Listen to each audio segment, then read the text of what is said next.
AD carry, in my opinion, do's and don'ts. And we're going to be going over lane control today also at the end. Let's start with the do's. So when you play League of Legends, you know, there are certain things that you have to do even before you get into the game. Alright? One is definitely communicating with your support pre-game. And what I mean by this is you tell him what you want. You tell him what you need bottom lane. If you want to be aggressive, if you're really good at being aggressive and you got great mechanical skill, you really want to push for a more aggressive support because you can make plays and get kills, which completely outshines CSing. You know, I believe 1 kill is equivalent to 16 CS or so, or 13 CS or so. So like you really want to try to utilize kill potential if you're great at mechanics. If you're like good at farming, then tell them to pick a passive support, and just per chance, like if your AD carry that you main gets banned, then you have to play a more safe, not safe support, but you need to play a more safe support and more safe AD carry. Like get one with sustain and a little bit of poke, and just sit in your lane and farm if you're not comfortable with the AD carry that you play.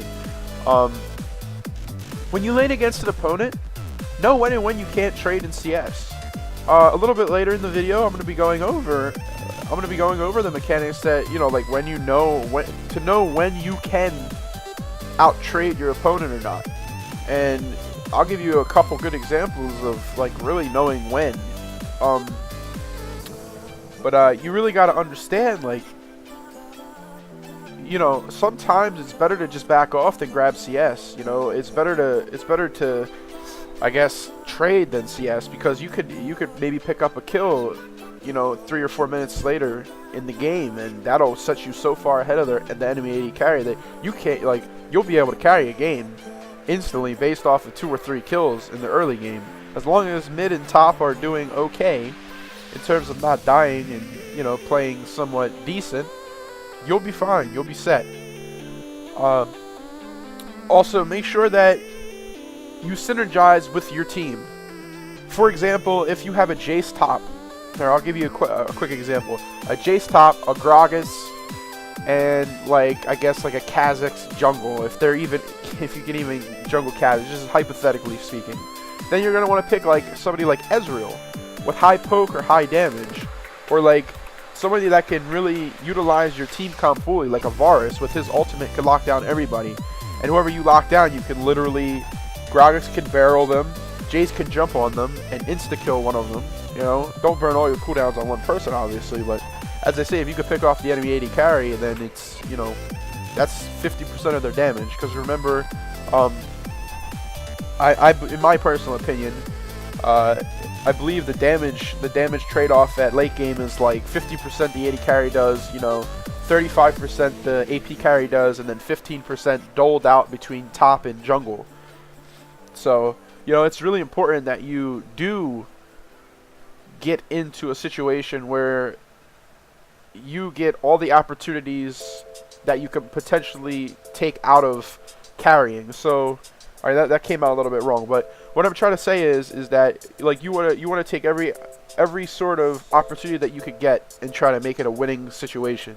So always pick your AD carry based around what you want to do bottom lane and what your team can do during team fight phase. Now we're gonna get into the don'ts. Now the don'ts are really like just kind of situational based. I mean, you could decide for yourself on these certain points that I'm about to point out to you. There's going to be 4 of them total, and again, this is just my opinion, and this is what I've kind of came to understand as I climbed from silver, gold, platinum, and one of the don'ts is don't do something that you as a player, you as an AD carry, don't benefit from. There's no reason to go to a dragon fight. Say for example, you're 4v2 at dragon, and your team clearly has that dragon, and you have a big wave at bottom. It's better to clear the big wave at bottom than to stay at dragon, because if there's only 2 people contesting dragon on the other team, your team can handle that. They have one extra other person, and it's better for you to keep getting ahead further and further as you progress, you know, in the game over their AD carry, you know. Whenever you can push an objective to take pressure off other lanes so that other lane can get ahead, that's great. It happens a lot when I carry in my games and stuff, you know. I have middle roaming down trying to gank me bottom, and the thing is, they don't realize that it's always warded.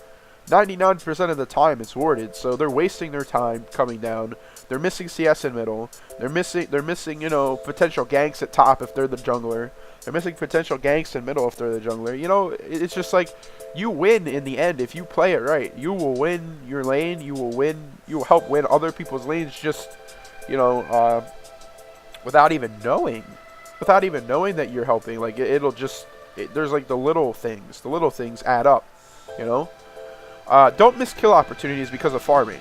Now, this is something, you know, I just said don't go to Dragon. If there's 4 people there and they're contesting it with 2, you know, you should go down bottom and farm. Now, if you have a chance to kill somebody at that Dragon and you see a chance, take it. By all means, take it. It's very important for you as the AD carry to get ahead. You know, it's like, you're going to be the one that's going to be carrying late game. You're the one that's going to be making the majority of the plays. You know,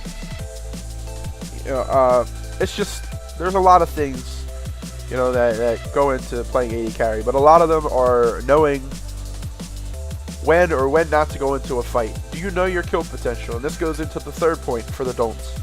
Don't throw a lead. It will cost you a lot more than you think. Could be towers, objectives, or dragons, even barons. I mean, it could even cost you to get aced. You know, and that's kind of really important, because if you get aced, they could push a tower, they could grab a baron, they could do they could do anything they want, grab any objective they want if they ace your team. Unless, of course, you take out, you know, 3 or 4 of them, and it's like a 4 for 5, you know. But even then, you know, it's still not worth it to lose a team fight if you know that you're not ahead. You know, and you know, as I've played a lot of League of Legends, and as I've kind of grown to understand the game, there was a time where you know, this gets into the fourth point. And there was a time that I doubted myself. I was like, damn, dude, I really suck at this game. Like, I can't believe I suck so much at this game. You should never doubt yourself. It was definitely damaging, because I just chalked off all my mistakes to me sucking. I never I never really said, okay, I belong somewhere else. I belong in a higher ELO tier. I belong in a, you know, in a certain bracket. No, I never said that. At first I was very much so, you know, self-destructive when it came to learning the game, learning about the game. You know, I was really like just generally negative towards myself. I mean, I blame my teammates, yeah, at points. You know, everybody's guilty of that when they first start out playing, and you know, thinking that they know when you really don't. When you truly don't know about the game and how it actually works, you'd realize that you can literally carry a game by yourself as an AD carry, like, without worrying. You don't need a good team. You just need a team that, you know, they could die like 3 times in an entire game. You could still carry that game easily. You know, it's just little things, you know, add up, and you know, you can't go on tilt. That's very important. You will tilt, and that is bad if you have a negative attitude, and that'll make you play worse. But that pretty much sums up my do's and don'ts. That's just like a little beginning thing for you guys. So let's get into the actual gameplay itself.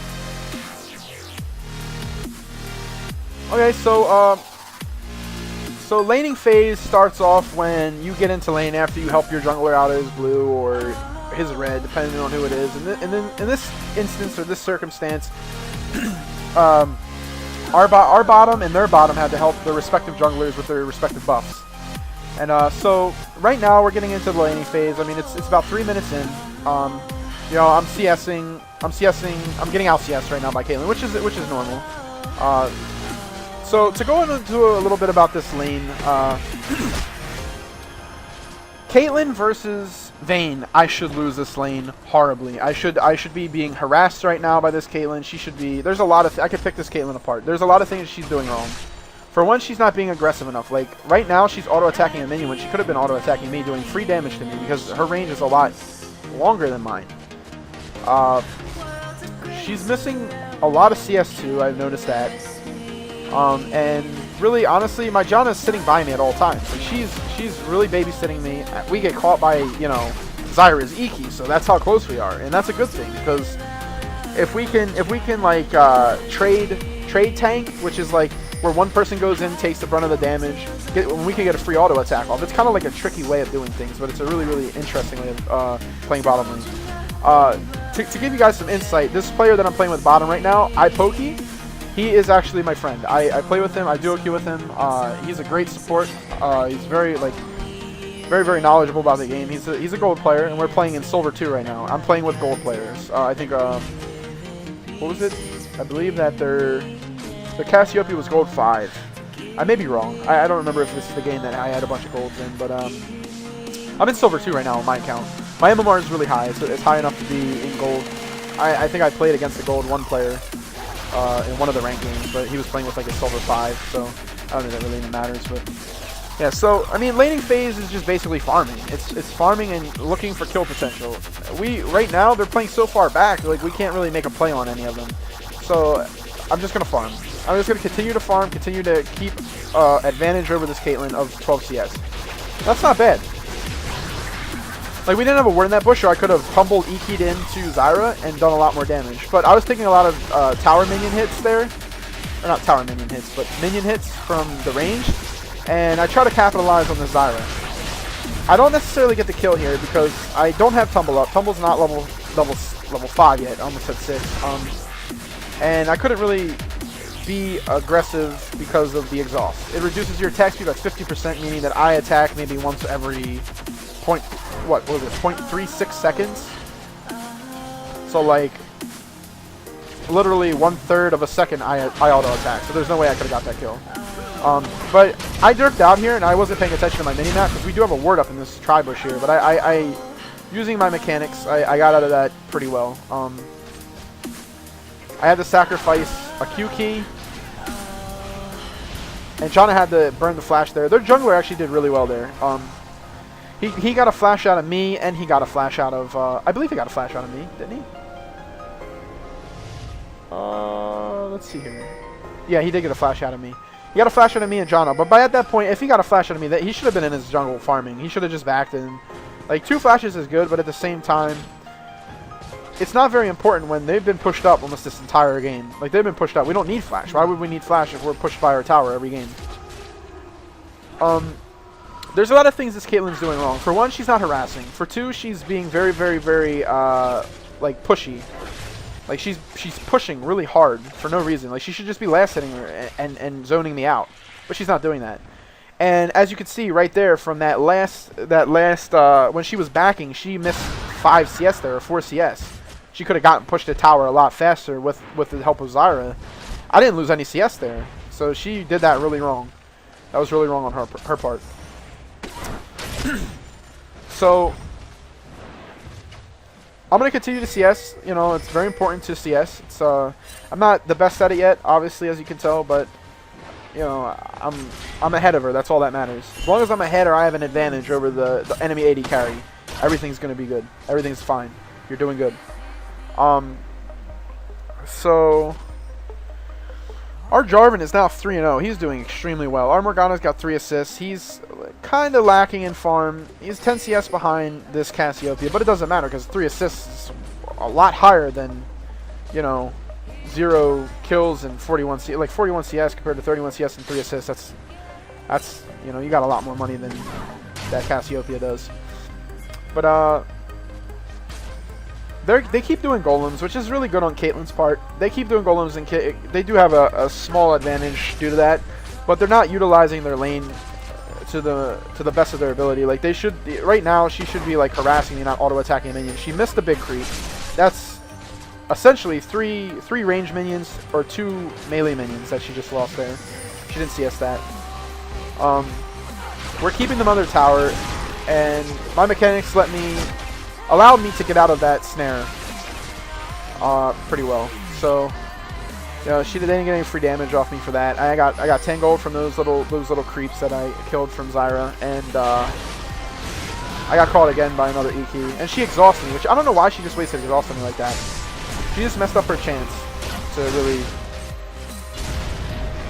And here it is. I get this kill right here. She should have just kept running. She might have been able to outrun me. I don't know. But so I got extra free damage on the Caitlyn, and I'm gonna continue to farm this lane. I'm gonna keep. It doesn't matter. Like, I don't care if I'm low health. My John is ulting me. You know, he called that. He's like, all right, I'm gonna ult you so you can stay in lane and keep farming. And that's really good that he did that, because now I'm so far ahead of this Caitlyn. There's nothing she can do. I got a kill, and I'm up, you know, 11 CS. You know, and that's great. It's great to be that high. So this Cassiopeia came down trying to gank us. She thinks that she's got it. I turn around because I see her flash. She didn't press it fast enough, and I knocked the Lee Sin away, because basically what happened here was Cassiopeia already burned all of her abilities, right? The only person that had abilities up in this was their Lee Sin, and I EK'd him away because he's the only one that has abilities up. You know, this Caitlyn has no mana. She can't ult me. She can't do really anything because she has no mana, you know, and the Lee Sin had his abilities up. He runs off the energy, so it regens really fast over time or whatever. So I'm gonna just still continue to keep my advantage going. And if there's something you guys don't realize out of this, is you're supposed to keep farming. You are supposed to keep the pressure on. That is like that's a very, very, very important aspect about AD carry, is in laning phases, that you always are doing something productive, whether it's generating harass, whether it's generating gold by CSing, taking objectives. And if it benefits you, do it. Yeah, I kind of felt that this video was a little bit abrupt, and it kind of stopped before essentially I wanted it to. But you know, I'm gonna go. Obviously, this is kind of new to me, so I'm still kind of getting used to the whole YouTube channel deal. And I'll be bringing more content to you guys within the next week or so. I might even release a few videos after this, going into like my favorite character vein. It's gonna probably be my next video about like the builds and the reasons why I build certain things on Vayne, and you know, different types of ideas, and just throwing you guys some information, trying to give you some general knowledge, because that's honestly what League of Legends is. It's about general knowledge. So forgive me for seeming like I'm going all over the place. I kind of just did it. I kind of just did it off the top of my head. It's not scripted. It's just basically me saying what I was thinking at the time when I was doing it. Obviously, that wasn't a live game. It was a pre-recorded one that I had played ranked yesterday. I played 12 games. I won 11 out of the 12, and yeah, so that was one of those games that I played. So sorry again if you guys didn't have any of your questions answered. But if you would like to ask me a question or send me an email, you are all by, you know, all means you can message me on my Gmail, which is crowderlolgg@gmail.com, or you can just send me a comment, and I'll get to you guys. Every one of you guys, if you have questions, I'll answer. But yeah, so I mean, if you like what I'm producing, or you know, like what I'm making for you guys, you know, subscribe to me, you know, follow me, whatever you want to call it, and I'll be putting out more videos every week. So again, thank you, and you know, have a nice day.